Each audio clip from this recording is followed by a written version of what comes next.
Благодарам. Почитувана колешка Смилевска, и денес и изминативе денови од вас и од колегите пред вас се изнаслушавме како со овој ребаланс ќе се крати од непродуктивни ставки, а ќе се пренаменува во продуктивни. Па веднаш би ве прашала, колешке, продуктивни ли се 340 милиони денари, кои со овој буџет се планираат за договорни услуги, за вдомување на така наречените шарени револуционери? Продуктивни ли се вработувањата во влада, во министерства, на разноразни советници, на посебни советници? Зборувате за земјоделието. Доаѓате и вие од земјоделски крај. А во исто време кратите 49 милиони денари за канализациони и одводни мрежи.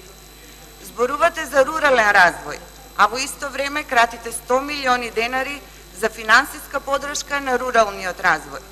За сметка на тоа додавате 30 милиони денари за невладини организации кои ќе работат со земјоделци на проекти.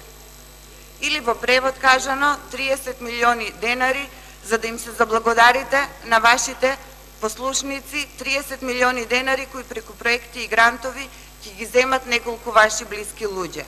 Тоа ли е тој развоен буџет? Тоа ли е продуктивниот буџет за кој зборувате вие? Наместо покачување и поволности на земјоделците, кои ги ветувавте за време на изборите, кратите од буџетот на земјоделците без око да ви трепне. Зоран Заев ветуваше интервентен фонд од 6 милиони евра. Каде е сега тој фонд? Синоќа министерот за земјоделие зборува за помош на земјоделците од нашиот крај, од Тиквешијата, на кој што лозовите насади се измрзнати од 80 до 100%. Знаете ли што значи вие тоа за земјоделците? Зборувате за помош од 10%, само 10%, тоа е 400 денари по декар или 4000 по хектар. Како на тој начин ќе му помогнете на земјоделците? Зборувате за капитални инвестиции и за подобрување на инфраструктурата. За сега, кога сте на власт, да се кратат 128 милиони денари од буџетот на Министерството за земјоделие наменети за капитални инвестиции.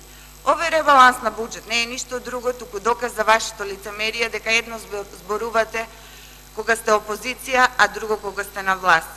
Лицемерие затоа што никој не ги спомнува покачувањето на пензиите, покачувањето на социјалната помош, затоа што никој не ги спомнува недоисплатените субвенции.